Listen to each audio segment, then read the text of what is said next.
Hey everyone, स्वागत है आप सभी का मेरे YouTube channel learning academy by Varsha पर। तो आज हम पढ़ेंगे क्लास 8 का चैप्टर 5। इससे पहले की बाकी वीडियोस भी अपलोड हो चुकी हैं, चैप्टर 4 तक की उन्हें देखेगा। और क्लास 7 और क्लास 6 की भी वीडियोस अपलोड हो चुकी हैं चैनल पर, तो आप उन्हें भी देखेगा, बहुत हेल्प होगी आपको। अगर आप पेपर 2 साइंस की तैयारी कर रही हैं तो आप बिल्कुल सही जगह पर आए हैं। दूसरा, अगर कोई भी स्टूडेंट जो KVS PRT एग्ज़ाम देने वाला है तो उसके लिए भी यह वीडियो बहुत बहुत हेल्पफुल होने वाली है। आप प्लीज़ जाइएगा और एक बार मेरे कंटेंट को देखिएगा, बिल्कुल टू द पॉइंट है हर चीज़ जो आपके एग्ज़ाम में पूछी जाती हैं। और KVS भी क्योंकि NCERT ही फॉलो करता है, तो आपको यहाँ से कुछ ना कुछ देखने के लिए ज़रूर मिलेगा। बहुत बार होता है कि प्रैक्टिकली जो प्रैक्टिकल बेस्ड क्वेश्चंस होते हैं, मतलब आपको पहले एक क्वेश्चन दे दिया जाएगा, सिचुएशन दे दी जाएगी, उसी हिसाब से फिर आपको उसका ऑप्शन सेलेक्ट करना है। तो उसी तरीके से यहाँ पर चीज़ें दी गई हैं, वही चीज़ें मैं आपको करा रही हूँ। और वैसे ही एग्ज़ाम में KVS के भी पूछी जाती हैं और CTET में भी और UPTET में भी पूछी जाती हैं। UPTET में आपको हमेशा डायरेक्ट क्वेश्चन देखने के लिए मिलता है कंटेंट से, बट CTET में थोड़ा सा उसी चीज़ को घुमा फिरा के पूछ लिया जाता है। और KVS PRT में भी आपको कुछ चीज़ें ऐसी मिलेंगी जो थोड़ी सी मतलब डायरेक्ट होंगी और कुछ आपको घुमा फिरा के पूछी जाएंगी। NCERT क्योंकि वहाँ पर भी फॉलो होता है, तो आपको यहाँ से देखने के लिए कुछ ना कुछ ज़रूर मिल सकता है। क्योंकि आपने अगर प्रीवियस ईयर PYQs अगर देखे होंगे KVS PRT के, तो आप देखेंगे कि क्योंकि सिर्फ 5th क्लास तक का ही नहीं आता, उससे ऊपर की क्लासेस के भी पूछे जाते हैं क्वेश्चंस वहाँ पर। और जो लास्ट एगलियर ईयर का जो KVS PRT का एग्ज़ाम था, उसमें तो बिल्कुल जो बुक थी वही बिल्कुल एज इट इज़, उस बुक्स के ही जो भी पात्र थे वो आ गए थे, जो स्टोरी थी वही पूछ ली गई थी। बट उससे पहले का जो KVS PRT हुआ था, उसमें KVS up to 10th class तक के क्वेश्चंस वहाँ पर बच्चों से पूछे गए थे। तो अगर आप KVS PRT की तैयारी कर रही हैं, और या कोई भी ऐसा स्टूडेंट जो आपके आसपास हो जो KVS का तैयारी कर रहा हो, या और उसे कोई कंटेंट नहीं मिल रहा हो, तो आप मेरे चैनल को रिकमेंड कर सकते हैं। चीज़ें आपको बिल्कुल टू द पॉइंट यहाँ पर मिलने वाली हैं, कुछ भी एक्स्ट्रा आपको यहाँ पर नहीं बताया जाएगा, बिल्कुल वही चीज़ें आपके सामने रखी जाएंगी जो एग्ज़ाम ओरिएंटेड होंगी। और आप लोग मेरे चैनल को देख भी रहे होंगे, काफ़ी लोग श्योर भी होंगे जिस किसी ने भी CTET के PYQs या KVS के या UPTET के PYQs देखे होंगे, तो उनको मेरी वीडियो बिल्कुल हेल्पफुल लग रही होगी, इस बात में कोई भी डाउट नहीं है। इसके अलावा अगर आप मेरे चैनल पर आते हैं तो मेरे चैनल को आप लाइक कीजिए, शेयर कीजिए और सब्सक्राइब कीजिए, है ना। तो ये काम भी आपको ज़रूर करना है। ऐसा नहीं है कि वीडियो देखनी है और चले जाना है। अगर आपको वीडियो पसंद आती है तो लाइक भी करें, शेयर भी करें और सब्सक्राइब भी करें। तो चलिए स्टार्ट करते हैं अपना चैप्टर 5, क्योंकि आज हमारी जो वीडियो है 2 दिन के बाद चैनल पर अपलोड होने जा रही है, तो फिर इसीलिए ज़्यादा समय को ना गवाते हुए हम अपनी वीडियो को स्टार्ट करते हैं। देखिए, पहले मैं थोड़ा सा इसके बारे में बता देती हूँ। इसमें जो चैप्टर में दिया गया है, पौधे और जंतुओं के बारे में दिया गया है, उनके संरक्षण के बारे में है। जो मैक्सिमम 2 से 3 भी नहीं, 102 क्वेश्चन ही यहाँ से मिलकर आते हैं। और बहुत इंपॉर्टेंट चैप्टर भी नहीं है, बहुत बेसिक चीज़ें यहाँ पर दी गई हैं जो आपको पता भी होंगी पहले से ही। बस कुछ कुछ चीज़ें ऐसी हैं जो यहाँ पर बताई गई हैं चैप्टर में, जो आपको याद रखनी है। वो आपको बहुत पता भी होंगी, और शायद जिन बच्चों को नहीं भी पता होंगी तो वो एक बार देख लेंगे तो वो उनको अच्छे से रिकॉल हो जाएंगी वो चीज़ें, है ना। और जैसे और चैप्टर्स होते हैं, मैं आपको पहले कहती हूँ बहुत इंपॉर्टेंट है, यहाँ से ये चीज़ें आएंगी ही आएंगी बहुत। जैसे इससे पहले के जो चैप्टर 4 मैंने आपको कराया है, ये जो जिससे पहले चैप्टर 3 आपको कराया गया है, उसमें क्या है जो चीज़ें दी गई हैं वो इम्पोर्टेंट भी हैं और याद रखने में भी प्रॉब्लम आती है। बट लेकिन जैसे ये चैप्टर्स होते हैं थोड़े से बेसिक ही होती नॉलेज होती है और इतना हमें सभी को पता होता है। बट फिर भी कोई भी चीज़ ऐसी ना छूटे कि कई बार ऐसा होता है कि हमें चीज़ें पता होती हैं बट हम ओवर एक्साइटमेंट में या फिर ओवर कॉन्फिडेंस में क्या है उसे छोड़ देते हैं कि अरे नहीं, हमें तो ये आता ही है। और बहुत बार क्या होता है कि वो क्वेश्चन आते आते भी गलत हो जाता है या छूट जाता है। तो वो मिस्टेक ना हो, तो इसके लिए क्या है, हमें हर वो छोटी चीज़ पढ़नी है जो एग्ज़ाम में आ सकती है। तो चलिए स्टार्ट करते हैं अपना चैप्टर 5। तो पहले यहाँ पे क्वेश्चन पूछा गया है, राष्ट्रीय उद्यान वन्य जीव जंतु अभयारण्यों एवं जैव मंडल संरक्षण क्षेत्रों को बनाने का क्या उद्देश्य है। तो ये सब चीज़ें जो बनाई जाती हैं, क्यों बनाई जाती हैं, उसके बारे में हम यहाँ पर पढ़ेंगे। तो पहला पॉइंट है हमारा वन उन्मूलन एवं इसके कारण। पौधे एवं जंतु मानव जाति के अस्तित्व एवं भली प्रकार से रहने के लिए आवश्यक होते हैं। आज इन जीवों के अस्तित्व के लिए वन उन्मूलन एक बहुत बड़ा खतरा बन गया है। तो जो पौधे और जीव जंतु होते हैं उनके लिए क्या होता है, वन बहुत ज़्यादा इम्पोर्टेंट होते हैं। बट क्या है, आज के समय में डेवलपमेंट, विकास और बहुत सारी चीज़ों की वजह से क्या हो रहा है कि वन उन्मूलन हो रहा है। तो उनके जीवन पर क्या है, बहुत बड़ा खतरा आ गया है। वन उन्मूलन का अर्थ है वनों को समाप्त करने पर प्राप्त भूमि का अन्य कार्यों में उपयोग करना। वन में वृक्षों की कटाई निम्न उद्देश्यों से की जाती है। कृषि के लिए भूमि प्राप्त करना, घरों एवं कारखानों का निर्माण, फर्नीचर बनाने अथवा लकड़ी का ईंधन के रूप में उपयोग। दावानल एवं भीषण सूखा भी वन उन्मूलन के कुछ प्राकृतिक कारण हैं। तो वन उन्मूलन की क्या क्या वजह हो सकती हैं। कृषि के लिए, अगर हमें कृषि करनी हो तो भी हम वनों को काट देते हैं। घर या कारखाने हमें बनाने हो तो भी हम वनों को सफाई कर देते हैं। फर्नीचर की लकड़ी के लिए तो हमें लकड़ी के लिए वनों को कटाई करनी ही पड़ेगी। इसके अलावा बहुत बार क्या होता है कि जंगलों में आग लग जाती है, तो जिसकी वजह से तब भी क्या हो जाता है, वनों उन्मूलन हो जाता है। इसके बाद है वन उन्मूलन के परिणाम। अगर वन उन्मूलन होगा तो उसके क्या परिणाम हो सकते हैं। वन उन्मूलन से पृथ्वी पर ताप एवं प्रदूषण के स्तर में वृद्धि होती है। इससे वायुमंडल में कार्बन डाइऑक्साइड का स्तर बढ़ता है। भूमजल स्तर का भी निम्नीकरण हो जाता है। उन्हें पता है कि वन उन्मूलन से प्राकृतिक संतुलन भी प्रभावित होता है। तो यहाँ पर जो वन उन्मूलन यानी कि अगर सपोज़ यहाँ पर कोई लैंड एरिया है और यहाँ पर क्या है, बहुत सारे प्लांट्स, डिफरेंट वैरायटी की औषधियाँ और बहुत छोटे बड़े पेड़ झाड़ियाँ इस तरीके से लगे हुए हैं। पर अगर हम उनको वहाँ से ख़त्म कर देते हैं तो हमें क्या होगा, सबसे बड़ी बात है कि जो पृथ्वी का जो ताप है वो क्या है, बढ़ जाएगा। क्यों बढ़ जाएगा, CO2 के बढ़ने से क्या होता है, पृथ्वी का जो ताप होता है वो बढ़ जाता है। और जब ताप बढ़ता है तो क्या होगा, प्रदूषण भी बढ़ेगा। क्या होगा, प्रदूषण भी क्या होगा, बढ़ेगा। और प्रदूषण के बढ़ने से क्या होगा, नई नई बीमारियां आएंगी और जो जानवर होते हैं उनको भी वो प्रॉब्लम्स फेस करनी पड़ती हैं। इसके अलावा क्या होगा, अगर हम वनों को कट करते हैं तो वो उनकी जो जड़ें होती हैं वो मिट्टी को बांध के रखती हैं, और जो बांधी हुई मिट्टी होती है उनके जड़ों में, वो उसके में क्या है, पानी को अच्छे से एब्जॉर्ब कर पाती हैं, जिससे भूमजल स्तर जो होता है वो अच्छे से बना रहता है। पर अगर हम इनका कटान कर देते हैं तो वो जो भूमजल स्तर है उसका भी क्या हो जाता है, निम्नीकरण हो जाता है। तो वन के काटने से हमें सिर्फ कोई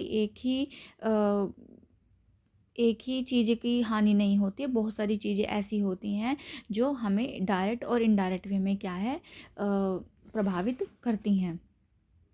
इसके बाद है कम वृक्षों का अर्थ है कार्बन डाइऑक्साइड के उपयोग में कमी आना, जिससे वायुमंडल में इसकी मात्रा बढ़ जाती है, क्योंकि कार्बन डाइऑक्साइड पृथ्वी द्वारा उत्सर्जित ऊष्मीय विकिरणों का प्रग्रहण कर लेती है। तो जैसे मैंने आपको बताया कि CO2 बढ़ जाती है, कब, जब हम क्या करते हैं, वनों की कटाई कर देते हैं। जब वनों की, क्योंकि वन क्या करते हैं, CO2 का एब्जॉर्प्शन करते हैं, और जब वन ही नहीं रहेंगे तो CO2 भी एब्जॉर्ब नहीं हो पाएगी और वायुमंडल में क्या है, उसकी मात्रा बढ़ जाएगी। और इसकी वजह से क्या होगा कि ऊष्मीय विकिरणों का क्या होगा, प्रग्रहण होगा। अतः इसकी मात्रा में वृद्धि के परिणाम स्वरूप विश्व उष्णन होता है।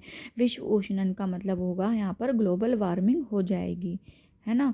तो जो CO2 होगी उसके बढ़ने से क्या होगा, ग्लोबल वार्मिंग भी बढ़ जाएगी अर्थ पर। पृथ्वी के ताप में वृद्धि के जलचक्र का संतुलन बिगड़ता है और वर्षा दर में कमी आती है, जिसके कारण सूखा पड़ता है। तो जब ताप में वृद्धि होगी तो क्या होगा, जल चक्र भी बिगड़ जाएगा, और जब जल चक्र बिगड़ेगा तो वर्षा दर में भी क्या होगी, कमी होगी, और वर्षा दर में कमी आने से क्या होगा, सूखा हो जाएगा। यानी कि अगर एक काम के हमारे गलत करने से ही हमारे देखो क्या होगा, सबसे पहली चीज़ कि जो हमारी CO2 है वो बढ़ जाएगी। CO2 के बढ़ने से हमारी ग्लोबल वार्मिंग बढ़ जाएगी। ग्लोबल वार्मिंग के बढ़ने से क्या होगा, जो जल चक्र है वो प्रभावित होगा। जल चक्र प्रभावित होगा तो वर्षा में क्या आएगी, कमी आएगी, बारिश कम होगी। और बारिश कम होगी तो क्या होगा, सूखा ज़्यादा होगा। सूखा ज़्यादा होगा तो हर तरह का जो जन जीवन है क्या होगा, वो प्रभावित होगा, है ना। बहुत ज़्यादा प्रॉब्लम्स आएंगी। इसके अलावा जो जानवर होते हैं उनकी भी संख्या में क्या होगी, गिरावट देखने के लिए मिलेगी। मृदा के गुणों में परिवर्तन आने का मुख्य कारण वन उन्मूलन है। किसी क्षेत्र की मृदा के भौतिक गुणों पर वृक्षारोपण और वनस्पति का प्रभाव पड़ता है। भूमि पर वृक्षों की कमी होने से मृदा अपरदन अधिक होता है। तो अगर हम वृक्षों की कमी कर देंगे तो हमें एक और चीज़ क्या है कि मृदा अपरदन भी देखने के लिए मिलेगा। जैसे कि मैंने आपको ऊपर बताया था कि जो वृक्ष होते हैं वो जो ज़मीन के अंदर उनकी जड़ें हुए फैली रहती हैं, मिट्टी को क्या है वो बांध के रखती हैं। तो कई बार अगर बाढ़ वगैरह भी आती है तो वो उस मिट्टी को बांधे रखते हैं, जिससे कि वहाँ पर मृदा अपरदन नहीं हो पाता। पर अगर वहाँ पेड़ ही नहीं होंगे, मिट्टी को कोई बांधने वाला ही नहीं होगा, तो वहाँ पर जब पानी आएगा तो वो क्या है, साथ में उस मिट्टी को भी बहा करके ले जाएगा और हमें बड़े लेवल पर मृदा अपरदन देखने के लिए मिलेगा। मृदा की ऊपरी परत हटाने से नीचे की कठोर चट्टानें दिखाई देने लगती हैं। इससे मृदा में ह्यूमस की कमी होती है तथा इसकी उर्वरता भी अपेक्षाकृत कम होती है। क्योंकि हमने पढ़ा था इससे पहले चैप्टर में, जो ह्यूमस होता है वो पृथ्वी की या मृदा की ऊपरी लेयर में होता है, और जब बाढ़ आएगी और उस मृदा को बाहर के ले जाएगी तो जो नीचे की चट्टानें हैं वो दिखाई देंगी, और जहाँ पर ह्यूमस नहीं होता है।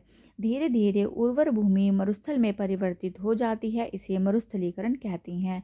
और जब ऐसा लगातार बहुत बार होता रहता है और वो चट्टानें और सिर्फ क्या है, बिना उर्वरता की भूमि रह जाती है, तो वहाँ पर हमें क्या, मरुस्थलीकरण देखने के लिए मिलता है। मरुस्थलीकरण का मतलब है कि वहाँ पर क्या हो जाएगा, रेगिस्तान हो जाएगा, और वहाँ पर हम किसी भी तरह की कोई भी शाक सब्जी को नहीं उगा पाएंगे, है ना। इसके बाद है वन उन्मूलन से मृदा की जल धारण क्षमता तथा भूमि की ऊपरी सतह से जल के नीचे की ओर अंतःस्रवण पर भी विपरीत प्रभाव पड़ता है। तो जब मृदा ही नहीं होगी तो जल धारण की जो क्षमता है वो भी क्या होगी, कम हो जाएगी। और जो जल है उसकी मतलब जो नीचे की तरफ रिस रहा है या फिर वहाँ पे जो उसका अंतःस्रावण हो रहा है उस पर भी क्या होगा, विपरीत प्रभाव पड़ेगा, जिसके परिणाम स्वरूप बाढ़ आती है। मृदा के अन्य गुण जैसे पोषक तत्व गठन इत्यादि भी वन उन्मूलन के कारण प्रभावित होते हैं। तो बहुत सारी ऐसी चीज़ें होती हैं जो शायद हमें पता भी नहीं है, या शायद हम जिन्हें इमेजिन भी नहीं कर सकते हैं। ऐसे ऐसे वर्स्ट कंडीशंस को हमें फेस करना पड़ सकता है, जो हमारे जीवन को डायरेक्ट और इनडायरेक्ट वे में क्या करेंगे, प्रभावित कर सकते हैं। इसके बाद है वन एवं वन्य प्राणियों का संरक्षण। जैव मंडल पृथ्वी का वह भाग है जिसमें सजीव पाए जाते हैं अथवा जो जीवन यापन के योग्य हैं। जैव विविधता का अर्थ है पृथ्वी पर पाए जाने वाले विभिन्न जीवों की प्रजातियां, उनके पारस्परिक संबंध एवं पर्यावरण से उनका संबंध। तो जैव मंडल क्या होता है, और यहाँ से क्वेश्चन पूछा जाता है। यूपी टेट का भी इम्पोर्टेंट है और सी टेट में भी यहाँ से क्वेश्चन आता है।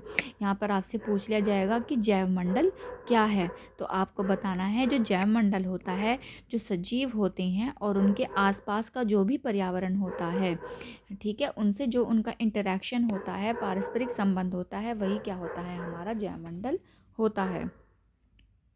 इसके बाद है वन्य जंतु अभयारण्य, राष्ट्रीय उद्यान, जैव मंडल, संरक्षित क्षेत्र इत्यादि पौधों और जंतुओं के लिए संरक्षित एवं सुरक्षित क्षेत्र हैं। तो जो हमारे पेड़ पौधे होते हैं या जंतु होते हैं उनके लिए ये वन्य जंतु अभयारण्य हो, चाहे राष्ट्रीय उद्यान हो, चाहे जैव मंडल संरक्षित क्षेत्र हो, ये क्या है, सुरक्षित स्थान होते हैं। वनस्पति जात और प्राणी जात और उनके आवासों के संरक्षण हेतु संरक्षित क्षेत्र चिन्हित किए गए। इन्हें वन्य जीव अभयारण्य, राष्ट्रीय उद्यान और जैव मंडल आरक्षित क्षेत्र कहती हैं। तो जो वनस्पतियाँ होती हैं, जो भी प्राणी वहाँ पर पाए जाते हैं, उनके संरक्षण के लिए जो क्षेत्र बनाए जाते हैं उन्हें हम क्या कहते हैं, वन्य जीव अभयारण्य, राष्ट्रीय उद्यान या जैव मंडल आरक्षित क्षेत्र कहते हैं। वृक्षारोपण, कृषि, चारागाह, वृक्षों की कटाई, शिकार, खाल प्राप्त प्राप्त करने हेतु शिकार, पोचिंग इन क्षेत्रों में निषिद्ध है। यानी कि ये जो क्षेत्र होते हैं, ना ही आप यहाँ पर वृक्षारोपण कर सकते हैं, ना ही कृषि, चारागाह यानी कि जो पशुओं को चराना, ये सब कुछ नहीं हो सकता है। वृक्षों की कटाई नहीं कर सकते आप किसी भी अपने फ़ायदे के लिए। शिकार तो बिल्कुल भी मतलब आप किसी भी कंडीशन में नहीं कर सकते आप। और किसी भी तरह की जो पोचिंग होती है इन क्षेत्रों में क्या होती है, निषिद्ध होती है। अब ये पढ़ लेते हैं कि इन्हें क्लासिफाई किस तरीके से किया जाएगा, कि इनमें डिफरेंस क्या होता है। वन्य जीव अभयारण्य वह क्षेत्र जहाँ जंतु एवं उनके आवास किसी भी प्रकार के विक्षोभ से सुरक्षित हैं। तो वो क्षेत्र जहाँ पर जंतु और उनके जो आवास हैं और उनमें किसी भी तरह की कोई भी तरह की जो विक्षोभ है, मतलब कोई भी दखलंदाजी नहीं होती है और बिल्कुल सुरक्षित हैं। ठीक है। इसके बाद राष्ट्रीय उद्यान, वन्य जंतुओं के लिए आरक्षित क्षेत्र जहां वह स्वतंत्र निर्बाध रूप से आवास एवं प्राकृतिक संसाधनों का उपयोग कर सकते हैं। यानी कि ऐसी जगह जहां पर जो उनके आवास भी हैं और जो आसपास उनके जो भी प्राकृतिक संसाधन हैं उनका किसी भी बिना रोक टोक के वो अच्छे तरह से प्रयोग कर सकते हैं। इसके बाद है वन जैव मंडल आरक्षित क्षेत्र में क्या होता है, वन्य जीवन, पौधों और जंतु संसाधनों और उस क्षेत्र के आदिवासियों के पारंपरिक ढंग से जीवन यापन हेतु विशाल संरक्षित क्षेत्र है। तो जो जैव मंडल आरक्षित क्षेत्र होता है इसमें क्या होते हैं, आदिवासी भी रह सकते हैं और जीव जंतु और पौधे तो रहते ही हैं, जिससे कि जो उनकी पारंपरिक ढंग से जो जीवन जीने का तरीका है वो संरक्षित रह सके। तो यहाँ पर 3 ये पॉइंट्स हैं कि हमें याद रखना है कि वन्य जीव अभयारण्य क्या होता है, राष्ट्रीय उद्यान और जैव मंडल। तो वन्य जीव अभयारण्य में जो आवास होते हैं उसकी बात की जाती है, उनके संरक्षण की। और राष्ट्रीय उद्यान में क्या होता है कि वो उनका आवास भी होता है और जो प्राकृतिक रूप से जो भी संसाधन वहाँ पर हैं वो उनका अच्छे से प्रयोग कर सके। और जैव मंडल में क्या होता है कि जंतु भी रहते हैं और पेड़ पौधे तो होते ही हैं, साथ में आदिवासी भी वहाँ पर उनके साथ रहते हैं, जिससे कि जो उनकी पारंपरिक ढंग से जीने का तरीका है वो बना रहे। इसके बाद है जैव मंडल आरक्षण। जैव विविधता के संरक्षण के उद्देश्य से जैव मंडल आरक्षित क्षेत्र बनाए गए हैं। जैव विविधता से आप समझ ही गए होंगे कि जो पेड़ पौधे डिफरेंट वैरायटी के हम क्या बात मिलते हैं, पेड़ पौधे जो रहते हैं डिफरेंट वैरायटी के हमें क्या है, जीव जंतु मिलते हैं। तो यही क्या होती है, हमारी जैव विविधता होती है। यानी कि डाइवर्सिटी हमें देखने के लिए जो मिलती है वही है हमारी जैव विविधता के। तो उसी के उद्देश्य से क्या बनाए गए हैं, जैव आरक्षित क्षेत्र बनाए गए हैं, जिससे कि जो उनका जो संरक्षण है वो बना रहे। जैव विविधता का अर्थ है किसी क्षेत्र विशेष में पाए जाने वाले सभी पौधों, जंतुओं और सूक्ष्म जीवों की विभिन्न प्रजातियां। तो ये लाइन बहुत ज़्यादा आपके लिए इम्पोर्टेंट है और इस लाइन से ही आप अच्छे से समझ भी गए होंगे कि जैव विविधता क्या है। किसी विशेष यानी कि कोई भी ऐसा जानवर जो पर्टिकुलर उसी एरिया में मिल सकता है और पूरे एरिया में कहीं नहीं मिल सकता, तो उसके संरक्षण के लिए जो क्षेत्र बनाया जाता है वही क्या है, जैव विविधता आरक्षित क्षेत्र होता है। ऐसे ही पेड़ पौधों के लिए भी होता है और सूक्ष्म जीवों या अन्य कोई भी प्रजाति ऐसी जो सिर्फ उसी जगह पर मिले और कहीं नहीं मिले, वही उसका क्या है, जैव आरक्षित क्षेत्र बना दिया जाता है। किसी क्षेत्र का जैव मंडल आरक्षित क्षेत्र उस क्षेत्र की जैव विविधता एवं संस्कृति को बनाए रखने में सहायक होता है। किसी जैव मंडल आरक्षित क्षेत्र के अंतर्गत अन्य संरक्षित क्षेत्र भी हो सकते हैं। तो जो जैव मंडल आरक्षित क्षेत्र होता है इसका एरिया क्या है, बड़ा होता है। इसके क्या होता है, जैव मंडल आरक्षित क्षेत्र का एरिया बड़ा होता है। पंचमढ़ी जैव मंडल आरक्षित क्षेत्र में सतपुड़ा नामक राष्ट्रीय उद्यान, यानी कि एक जैव मंडल आरक्षित क्षेत्र में आपको क्या मिल सकता है, एक राष्ट्रीय उद्यान भी देखने के लिए मिल सकता है और बोरी एवं पंचमढ़ी नामक 2 वन्यजीव जंतु अभयारण्य और आपको वन्य जंतु अभयारण्य भी देखने के लिए मिल सकते हैं। मैं आपको यहाँ ठीक से समझा देती हूँ ये कि कहने का क्या मतलब है कि मान लो यहाँ पर एक बहुत बड़ा एरिया है और इस एरिया को हमने क्या कह दिया, जैव आरक्षित क्षेत्र। जैव आरक्षित क्षेत्र हमने इसको बोल दिया है। तो अगर हम इसके अंदर जाएंगे या देखेंगे तो हमें इसके अंदर और भी 2 मिल सकते हैं जो अभी हमने पढ़े थे ऊपर। राष्ट्रीय उद्यान भी हमें यहाँ पर देखने के लिए मिल सकते हैं और दूसरा हमें यहाँ पर वन्य जंतु अभयारण्य भी देखने के लिए मिल सकते हैं। तो जैव आरक्षित क्षेत्र हमारा बड़ा एरिया होता है। देखिए यहाँ पर जैसे दिखाया गया है कि जो पंचमढ़ी जैव मंडल आरक्षित क्षेत्र है ये, और इसके अंदर अलग अलग तरह के वन्य राष्ट्रीय उद्यान भी देखने के लिए मिलेंगे आपको, और अभयारण्य भी देखने के लिए मिल सकते हैं। इसके बाद है पेड़ पौधे एवं जीव जंतु। किसी विशेष क्षेत्र में पाए जाने वाले पेड़ पौधे उस क्षेत्र की वनस्पति जात एवं जीव जंतु प्राणी जात कहलाते हैं। तो मैंने भी जैसे आपको ऊपर बताया कि जो जिस जगह पर विशेष कोई भी ऐसी विशेष जगह जहाँ पर सिर्फ वो वनस्पति वहीं पर ही उग सकती हो, जैसे हिमालय क्षेत्र में कुछ ऐसी जड़ी बूटियाँ पेड़ पौधे होते हैं वो सिर्फ वहीं पर प्राप्त हो सकते हैं, मैदानी इलाके में या फिर आपके समुद्री इलाके में नहीं मिल सकते, तो वहाँ की वो विशेष वनस्पति जात होती है। ऐसे ही बहुत सारे जैसे पोलर बियर वगैरह होते हैं, ये आपके ठंडे इलाके में ही रह सकते हैं, ये आपके गर्म या मैदानी इलाकों में नहीं रह सकते हैं, तो ये वहाँ का क्या है वनस्पति जात हो जाएगा। ऐसे ही बहुत से सारे जानवर या पेड़ पौधे होते हैं जो सिर्फ और सिर्फ वहीं पर मिल सकते हैं, उसके अलावा वो किसी दूसरे रीजन में नहीं पाए जा सकते हैं। साल, सागौन, आम, जामुन, सिल्वर फर्न, अर्जुन इत्यादि वनस्पति जात हैं तथा चिंकारा, नीलगाय, बार्किंग, हिरण, चीतल, तेंदुआ, जंगली कुत्ता, भेड़िया इत्यादि पंचमढ़ी जैवमंडल आरक्षित क्षेत्र के प्राणी जात हैं। तो अगर हम पंचमढ़ी जैवमंडल आरक्षित क्षेत्र में जाते हैं तो हमें वहाँ पर इस तरह के जानवरों की वैरायटी देखने के लिए मिलती है जो सिर्फ और सिर्फ वहीं पर ही होगी। तो आप यहाँ पर देख सकते हैं डिफरेंट टाइप के जो एनिमल्स हैं उनके क्या है यहाँ पर चित्र दिखाए गए हैं, और साथ में प्लांट्स भी फोटो दिखी हुई है यहाँ पर। ठीक है, इसके बाद है विशेष क्षेत्रीय प्रजाति। विशेष क्षेत्रीय प्रजाति पौधों एवं जंतुओं की वह स्पीसीज जो किसी विशेष क्षेत्र में विशिष्ट रूप से पाई जाती है उसे विशेष क्षेत्रीय स्पीसीज कहते हैं। ये किसी अन्य क्षेत्र में प्राकृतिक रूप से नहीं पाई जाती है। तो विशेष क्षेत्रीय प्रजाति में क्या होता है कि आपको ये जो वैरायटी है वो सिर्फ और सिर्फ यहीं पाई जाएगी और कहीं भी नहीं पाई जाएगी। तो देखिए यहाँ पर आपसे दो तरह से क्वेश्चन यह पूछा जा सकता है कि वनस्पति जाति क्या होती है, तो आपको बताना है कि किसी विशेष क्षेत्र में पाए जाने वाले पेड़ पौधे। और अगर आपसे ये पूछा जाए कि विशेष क्षेत्रीय प्रजाति क्या होती है, तो वह प्रजाति जो प्राकृतिक रूप से और कहीं नहीं पाया जाए सिर्फ उसी क्षेत्र में हो, तो विशेष क्षेत्रीय स्पीशीज में आते हैं। ठीक है, तो फिर आपको यहाँ पर कन्फ्यूज़ नहीं होना है, दोनों चीज़ों को ध्यान रखना है कि वनस्पति जात जो उस क्षेत्र में पाए जाए, और विशेष क्षेत्रीय प्रजाति का मतलब है जैसे मैंने पोलर बियर के बारे में बताया, हिमालय जड़ी बूटियों के बारे में बताया, तो वो क्या है विशेष क्षेत्रीय स्पीसीज में ही आएंगे। किसी विशेष प्रकार का पौधा या जंतु किसी विशेष क्षेत्र, राज्य अथवा देश के विशेष क्षेत्रीय हो सकते हैं। तो जैसे ये देखिए जंगली आम है, ये सिर्फ आपको जंगलों में ही देखने के लिए मिलेगा। इसके बाद है विसन, भारतीय विशाल गिलहरी तथा उड़ने वाली गिलहरी इस क्षेत्र के विशेष क्षेत्रीय प्राणी हैं।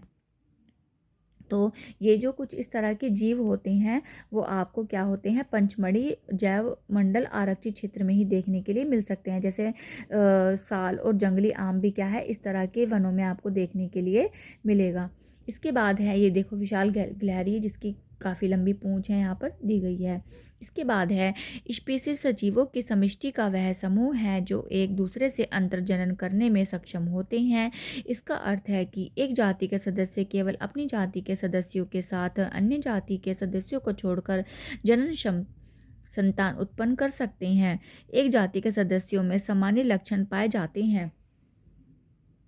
इसमें यहाँ पर यह बताया गया है कि जो एक दूसरे से जो अंतर्जनन करने में सक्षम होते हैं, यानी कि इंटर कास्ट मतलब इनका सब कुछ हो सकता है। तो यहाँ पर यही चीज़ बताई गई है कि जो एक जाति के सदस्य केवल अपनी जाति के सदस्यों के साथ अन्य जाति के सदस्यों को छोड़कर जननक्षम करने संतान उत्पन्न कर सकते हैं। तो जो एक जाति होती है अपनी उसी जाति में हो सकता है, यानी कि जैसे मान लो एक कैट है, ठीक है, और वहाँ पर जो एक कैट है मतलब दूसरी भी कैट है, एक और है, पर लेकिन वो भी कैट है ये भी कैट है, पर इसकी प्रजाति दूसरी हो सकती है, इसकी प्रजाति दूसरी हो सकती है, तो वहाँ पर वो उनका अंतर्जनन हो सकता है। पर ऐसा नहीं है कैट किसी और एनिमल के साथ में अंतर्जनन करे, वो चीज़ें नहीं हो सकती हैं। तो यहाँ पर यही बताने की कोशिश की गई है। इसके बाद है वन्य प्राणी अभयारण्य। आरक्षित वनों की तरह ही कुछ ऐसे क्षेत्र हैं जहां वन्य प्राणी जंतु सुरक्षित एवं संरक्षित रहते हैं। इन्हें वन्य प्राणी अभयारण्य कहते हैं। तो जैसे आरक्षित वनों की तरह जब वन्य प्राणियों की हम सुरक्षित करते हैं तो उन्हें हम क्या कहते हैं, वन्य प्राणी अभयारण्य कहते हैं। अभयारण्य वह स्थान है जहाँ प्राणियों अथवा जंतुओं को मारना या शिकार करना अथवा पकड़ना पूर्णतः निषिद्ध एवं दंडनीय अपराध है। तो अगर आप किसी वन्य प्राणी अभयारण्य में जाएंगे तो आप वहाँ पर किसी भी तरह का कोई शिकार, उन्हें मारना या कुछ भी इस तरह की एक्टिविटी आप करेंगे तो वो अपने आप में क्या होगा, एक दंडनीय अपराध होगा। कुछ महत्वपूर्ण संकटापन्न वन्य जंतु जैसे कि काले हिरण, श्वेत आंखों वाले हिरण, हाथी, सुनहरी बिल्ली, गुलाबी सिर वाली बतख, घड़ियाल, कच्छ, मगरमच्छ, अजगर, गैंडा इत्यादि हमारे वन्य प्राणी अभयारण्यों में सुरक्षित एवं संरक्षित हैं। भारतीय अभयारण्यों में अनूठे दृश्य भूमि, बड़े समतल वन, पहाड़ी वन तथा बड़ी नदियों के डेल्टा की झाड़ी भूमि अथवा बुशलैंड हैं। तो यहाँ पर ये क्या है कि अलग अलग तरह के इस तरह के हमारे जो वन्य जंतु होते हैं उनको क्या है, संरक्षित रखा जाता है वन्य प्राणी अभयारण्यों में। और ये जो अभयारण्य होते हैं ये बड़े वन हो सकते हैं, पहाड़ी वन हो सकते हैं और बड़ी नदियों के डेल्टा में बनी झाड़ी भी हो सकती हैं। ठीक है, इसके बाद है प्राणी उद्यान यानी चिड़ियाघर भी वह क्षेत्र है जहाँ हम प्राणी जंतुओं का संरक्षण करते हैं। तो आपने देखा ही होगा जब हम चिड़ियाघर में जाते हैं तो वहाँ पर भी बहुत सारे एनिमल्स को हम देखते हैं, तो वो भी क्या है, अपने आप में उनका क्या है, संरक्षण वहाँ पर भी हो रहा है।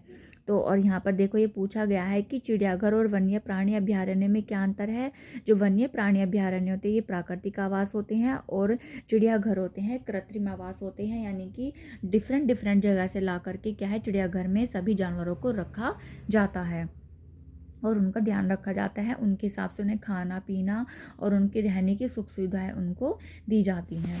इसके बाद है हमारा राष्ट्रीय उद्यान। यह विशाल आरक्षित क्षेत्र है तथा पर्यावरण के संपूर्ण संगठनों का संरक्षण करने में पर्याप्त है, इन्हें राष्ट्रीय उद्यान कहते हैं। तो इसमें क्या होता है कि पर्यावरण के संपूर्ण संगठक यानी कि पर्यावरण से रिलेटेड जो भी चीज़ें वहाँ पर आती हैं उनको, चाहे वो पेड़ पौधे हों और चाहे वो आपके प्लांट्स हो, उनका क्या है, वहाँ पर उनको संरक्षित किया जाता है। यह वनस्पति जात, प्राणी जात, दृश्य भूमि तथा ऐतिहासिक वस्तुओं का संरक्षण करते हैं। सतपुड़ा राष्ट्रीय उद्यान भारत का प्रथम आरक्षित वन है।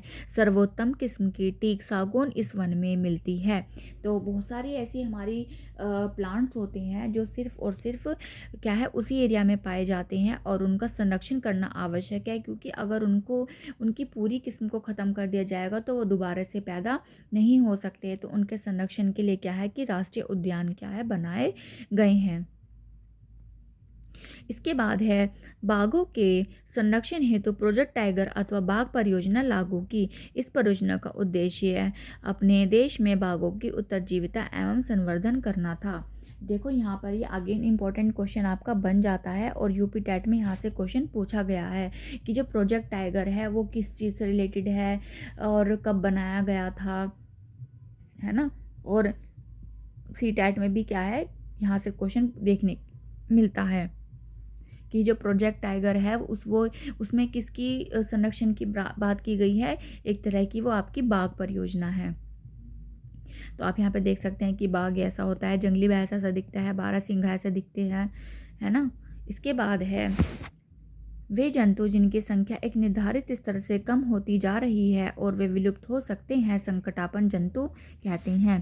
तो यहाँ पर ये याद रखना है और सी टेट में यहाँ से क्वेश्चन आता है कि संकटापन्न जंतु कौन से होते हैं। तो जिनकी संख्या एक निर्धारित स्तर तक कम होती जा रही है और वे विलुप्त हो सकते हैं, मतलब पूरी तरह खत्म नहीं हुए हैं अभी, पर कुछ ही जानवर उस जाति के बचे हुए हैं कि बस 10-5 रह गए हैं, 2-4 ही रह गए हैं।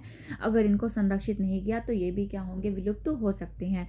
तो ऐसे जंतुओं को हम क्या कहते हैं, संकटापन्न जंतु कहते हैं। कुछ जीवों के प्राकृतिक आवास में व्यवधान होने से उनके अस्तित्व को खतरा पैदा हो गया है। पौधों और जंतुओं के संरक्षण के उद्देश्य से सभी राष्ट्रीय उद्यानों में कड़े नियम लागू किए जाते हैं। मानवीय गतिविधियां जैसे चराना, अवैध शिकार, जानवरों को पकड़ना या मारना, जलावन, पौधों की लकड़ियाँ, औषधीय पौधों एकत्र करना स्वीकार्य नहीं है। तो इसी तरह के जो आपके प्राकृतिक आवास होते हैं उन जीवों के, तो उन पेड़ पौधों के, वहाँ पर क्या है, इस तरह के नियम लागू किए जाते हैं कि वहाँ पर इस तरह की कोई भी एक्टिविटीज़ ना हो। बड़े जंतुओं की अपेक्षा छोटे प्राणियों को विलुप्त होने की संभावना कहीं अधिक है। अक्सर हम सांप, मेंढक, छिपकली, चमगादड़ तथा उल्लू इत्यादि को निर्दयता से मार डालते हैं और पारितंत्र में उनके महत्व के विषय में सोचते भी नहीं हैं। यद्यपि वे आकार में छोटे हैं, परंतु परितंत्र में उनके योगदान को अनदेखा नहीं किया जा सकता। वे आहार जाल एवं आहार श्रृंखला के भाग हैं। तो आपको ये ध्यान रखना है कि जो पहली चीज़ क्या है कि जो बड़े जानवरों के मुकाबले जो छोटे जानवर होते हैं, उनकी जो संभावना है ख़त्म होने की वो ज़्यादा है। और जब छोटे जानवर ही नहीं रहेंगे तो उससे बड़ा जानवर उन्हें उसे खाने के लिए वहाँ पर कुछ नहीं मिलेगा, तो वो भी विलुप्ति के कगार पर आ सकता है। और उससे बड़ा जो जानवर होगा वो भी फिर क्या है, उसे कुछ खाने के लिए नहीं मिलेगा, और इस तरह से क्या है, हमारी खाद्य श्रृंखला बाधित हो सकती है। तो हमें उस आहार जाल को या उस खाद्य श्रृंखला को, आहार श्रृंखला को बनाने के लिए क्या है, छोटे जानवरों का भी ध्यान रखना है और उन्हें मारना नहीं है। कभी किसी को ये लगता है कि कोई ऐसा जानवर है जो हमारे घर के आसपास आ गया है या उसे वहाँ पर नहीं होना चाहिए था या वो बहुत खतरनाक है, तो हमें क्या है, वन विभाग वालों को, वन अधिकारियों को बुला करके वहाँ से उसे सेफली किसी अच्छी सुरक्षित जगह पर भेज देना चाहिए, जो उसका घर बन सके अच्छा, और लोगों को भी परेशानी ना हो और वो खुद भी अच्छे से अपना जीवन जी सके, ना कि उसे मारना चाहिए, है ना। क्योंकि अगर देखा जाए तो ये चीज़ें भी मैं पहले कई बार कह चुकी हूँ और अभी भी मैं कह रही हूँ कि जो जंतु होते हैं वो हमारे घरों में नहीं आए हैं, हम जाकर के उनके घरों में घुस गए हैं। तो अभी हमें ये लगता है कि जो जानवर हो रहे हैं वो हमारे घरों में आ रहे हैं, पर ऐसा नहीं है। हम लोगों ने उनके घरों पे कब्जा कर लिया, तो अब वो मजबूर हैं हमारे यहाँ पर आने के लिए। पर फिर भी कोशिश यही करें कि अगर आपके आसपास कोई जानवर आ जाता है तो उसको उसके जंगल तक, उसके आवास तक सेफली पहुंचा दे वन अधिकारियों, वन विभाग की हेल्प से। और अगर कोई नहीं भी हो, आसपास में जो भी लोग हों, वो उसको क्या करे, सेफली उसके घर तक पहुंचा दे। किसी क्षेत्र के सभी पौधे, प्राणी एवं सूक्ष्म जीव अजैव घटकों जैसे जलवायु, भूमि, मिट्टी, नदी, डेल्टा इत्यादि संयुक्त रूप से किसी पारितंत्र का निर्माण करते हैं। तो पारितंत्र क्या होता है, अगेन यहाँ से क्वेश्चन पूछा जाता है कि पारितंत्र क्या है। तो कोई भी पौधे, प्राणी या सूक्ष्म जीव अजैव घटक या जैसे कि जलवायु, भूमि, इनसे मिलकर के जो बनता है वो क्या होता है, पारितंत्र होता है। मैं आपको यहाँ पे अलग से समझा देती हूँ कि पारितंत्र क्या है। तो पारितंत्र होता है आपका जहाँ पर आपके जैव घटक भी होते हैं और आपके अजैव घटक भी होते हैं। अजैव घटक में आते हैं जैसे आपके जंतु, पेड़ पौधे, या आपके जैव घटक हैं। अजैव घटक है जैसे वायु, पहाड़, चट्टान, समुद्र, ये आपके क्या होता है, अजैव घटक होते हैं। और इन दोनों से मिलकर ही क्या है, पारितंत्र का निर्माण होता है। अगेन इंपॉर्टेंट क्वेश्चन है और यहाँ से क्वेश्चन देखने के लिए जरूर मिलता है, यूपी टेट में भी और सी टेट में भी। ठीक है, इसके बाद है हमारा रेड डेटा पुस्तक। तो रेड डाटा पुस्तक वह पुस्तक है जिसमें सभी संकटापन स्पीसीज का रिकॉर्ड रखा जाता है। पौधे, जंतुओं और अन्य स्पीसीज के लिए अलग अलग रेड डाटा पुस्तकें हैं। तो यहाँ पर अगेन दोबारा से यहाँ पर से क्वेश्चन पूछा जा सकता है कि रेड डाटा बुक क्या है या किस काम आती है। तो जो भी संकटापन स्पीशीज होती हैं उनका वहाँ पर क्या है, रिकॉर्ड रखा जाता है कि मतलब कौन सी विलुप्त होने वाली है और हमें किसका ध्यान रखना है, कहाँ पर जाके उनकी संख्याओं को बढ़ाना है। तो वहाँ पर क्या है, एक रिकॉर्ड, एक बुक होती है हमारी, और उस बुक में सारा रिकॉर्ड उन जंतुओं का, पेड़ पौधों का रखा जाता है। ठीक है, इसके बाद है प्रवास। प्रवास पक्षी, ये पक्षी संसार के अन्य भागों से उड़कर यहाँ आए हैं। देखो, इससे पहले मैं आगे बढ़ूँ, मैं आपको समझा देती हूँ। हो सकता है आप लोगों को लग रहा होगा कि अरे ये तो बहुत सारी नॉर्मल चीज़ें हैं, मैं आपको बिना बात एक बच्चे की तरह पढ़ा रही हूँ। बट देखिए, अगर चीज़ों को हमें ठीक से समझना है, अपने दिमाग में रखना है और एक बार में ही अपना एग्ज़ाम पास करना है, तो हमें ज़रूरी है चीज़ों को रिलेट करके पढ़ना। और वो तभी हो सकता है जब हम एक बच्चे की तरह ही पढ़ेंगे। अगर हम ये सोच के पढ़ेंगे हम बड़े हैं, हमें सब कुछ आता है, देखिए जिसका बेस अच्छा है, बहुत अच्छी बात है, वो अपने तरीके से चीज़ों को पढ़े, कोई दिक्कत नहीं है। बट जो पहली बार पढ़ रहा है या जिसको बहुत टाइम बाद जिसने ये बुक्स अपनी उठा करके देखी हैं, जिसको सीटेट या पास करना है, बीटीसी या बीएड करते हुए या उसके तुरंत बाद, तो देखिए चीज़ों को हमें एक बच्चे की तरह ही पढ़ना पड़ेगा। अगर हम ये सोचेंगे कि नहीं हमें तो सब पता है, ये तो बच्चे की तरह हम पढ़ रही हैं, तो देखो चीज़ें गड़बड़ होंगी और रट्टे में क्या होगा कि आप चीज़ों को भूल जाएंगे। क्वेश्चंस के जो ऑप्शंस होते हैं इतने सिमिलर होते हैं कि हम उन्हें क्या होगा कि देखते हुए भी आंसर हमारा गलत हो जाएगा, बट हम चीज़ों को रिलेट करते हुए पढ़ेंगे, कहानी की तरह समझेंगे, अपनी लाइफ से रिलेट करेंगे, तो चीज़ें आसान हो जाती हैं हमारे लिए और हम उनको अच्छे से कर पाते हैं। तो यही रीज़न है कि मैं आपको एक बच्चे की तरह समझाने की पूरी कोशिश करती हूँ, आपकी लाइफ से जोड़ने की कोशिश करती हूँ, जिससे चीज़ें एक बार में ही आपके माइंड में आ जाएँ। चलिए आगे बढ़ते हैं। तो जलवायु में परिवर्तन के कारण प्रवासी पक्षी प्रत्येक वर्ष सुदूर क्षेत्रों में एक निश्चित समय पर उड़कर आते हैं। वह यहाँ अंडे देने के लिए आते हैं, क्योंकि उनके मूल आवास में बहुत अधिक शीत के कारण वह स्थान उस समय जीवन यापन हेतु अनुकूल नहीं होता। ऐसे पक्षी जो उड़कर सुदूर क्षेत्रों तक लंबी यात्रा करते हैं प्रवासी पक्षी कहलाते हैं। तो आपने कई बार सुना होगा कि जो माइग्रेटरी बर्ड्स होते हैं वो आते हैं, हमारे इंडिया में आते हैं, बहुत जगह देखने के लिए भी मिलते हैं। ऐसा क्यों? क्योंकि उनके एरिया में क्या होता है, बहुत ज़्यादा वहाँ पर ठंड होती है और अंडे देने के लिए वहाँ पर कोई भी अनुकूल वातावरण नहीं होता है।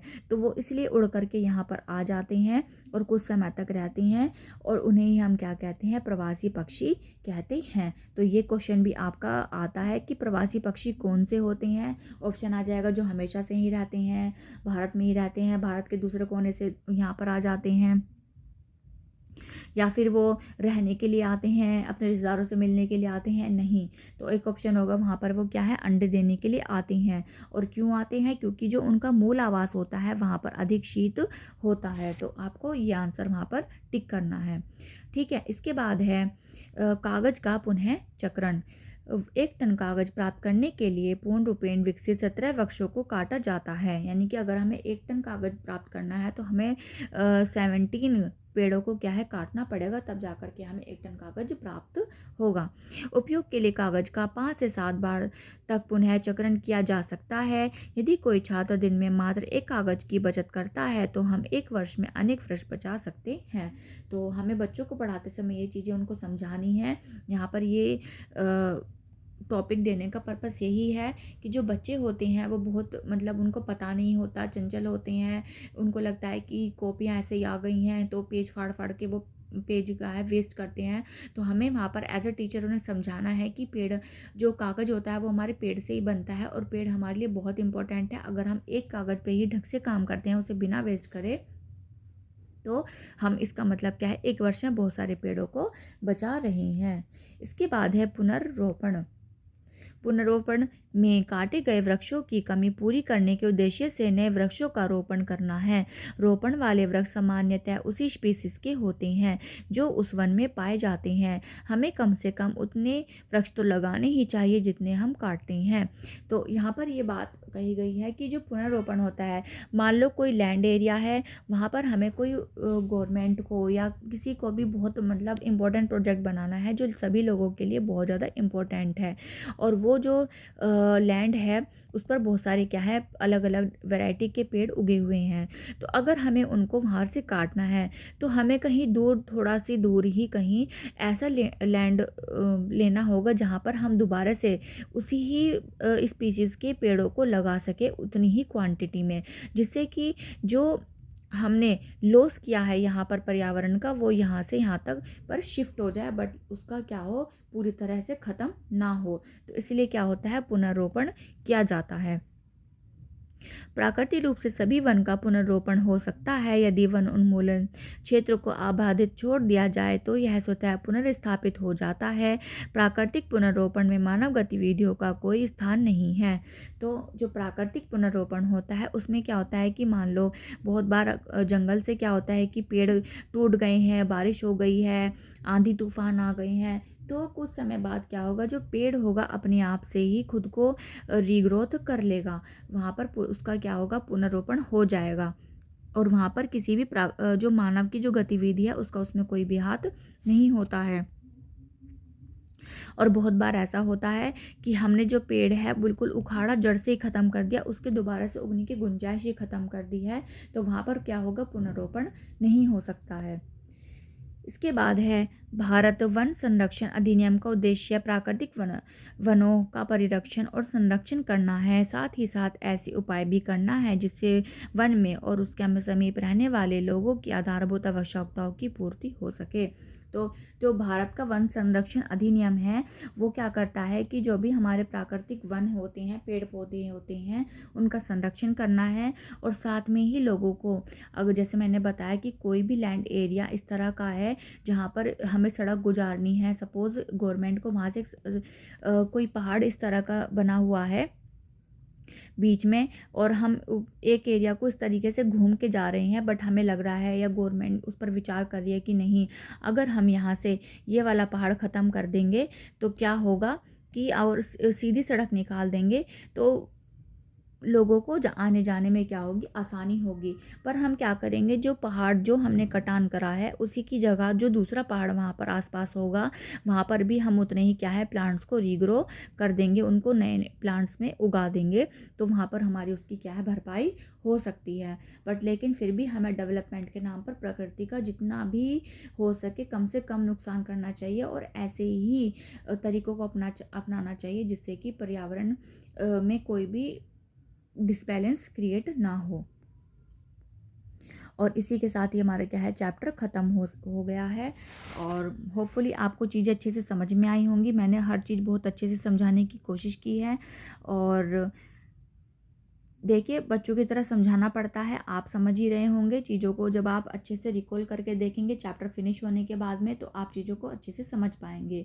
और इसी के साथ साथ क्या है, आप अपने PYQs भी लगाते रहिए, ये भी इम्पोर्टेंट है क्योंकि इससे चीज़ें ज़्यादा क्लियर होती हैं जो भी हम पढ़ते हैं।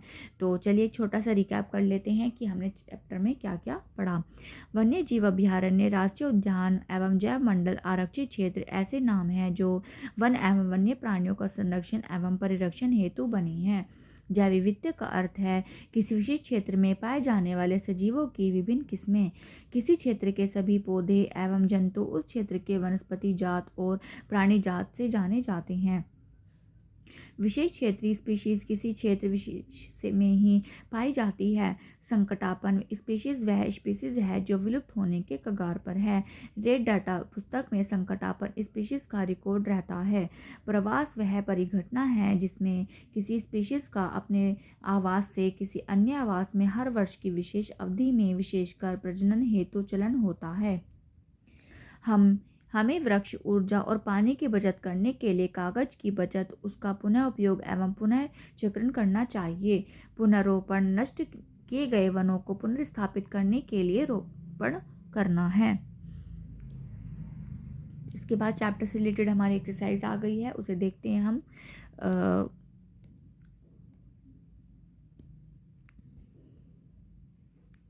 वह क्षेत्र जिसमें जंतु अपने प्राकृतिक आवास में संरक्षित रहते हैं वन्य जीव अभयारण्य। किसी क्षेत्र में विशेष पाए जाने वाली स्पीशीज है विशेष क्षेत्रीय स्पीशीज। प्रवासी पक्षी सुदूर क्षेत्रों से जलवायु परिवर्तन के कारण पलायन करते हैं। इसके बाद है, देखो अब यहाँ पर आगे इम्पोर्टेंट क्वेश्चन, और ऐसे क्वेश्चंस पूछे जाते हैं एग्ज़ाम्स में और आपको पता भी होने चाहिए। वन्य जीव वन्य प्राणी उद्यान और जैव मंडल आरक्षित क्षेत्र में अंतर क्या होगा।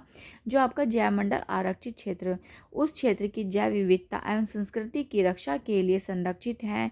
इसमें अभयारण्य, राष्ट्रीय उद्यान, झीलें आदि क्षेत्र आते हैं। तो जैव विविधता इसमें क्या होती है, जैव मंडल में आपके प्राणी, उनकी संस्कृति, अभयारण्य, राष्ट्रीय उद्यान सब आते हैं। वन्य प्राणी अभयारण्य उद्यान में क्या होता है, यहाँ जहाँ वन्य प्राणी सुरक्षित एवं संरक्षित रहते हैं, यहाँ प्राणियों को मारना पूर्णतः निषिद्ध होता है।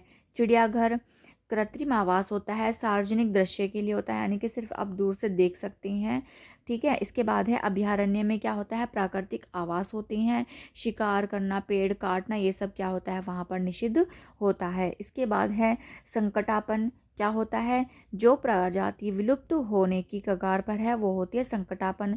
और विलुप्त स्पीसीज क्या है, जो पृथ्वी पर अब मौजूद नहीं है। इसके बाद है वनस्पति जात, क्या होता है, किसी विशेष क्षेत्र में पाए जाने वाले पेड़ पौधे, साल, सागौन, फर्न, अर्जुन आदि, यानी कि किसी क्षेत्र में जो पाए जाने वाले विशेष पेड़ पौधे होते हैं वो वनस्पति जात में आती हैं। और आपका प्राणी जात क्या होता है, किसी क्षेत्र में पाए जाने वाले जीव जंतु, एग्जाम्पल चीतल, तेंदुआ, चिंकारा, ये सब क्या है, किसी विशेष क्षेत्र में पाए जाने वाले प्राणी होते हैं, वो प्राणी जात में आते हैं। इसके बाद है आपका कुछ यहाँ पर और क्वेश्चंस हैं। विलुप्त स्पीसीज की सूचना वाली बुक को हम कहते हैं रेड डाटा बुक।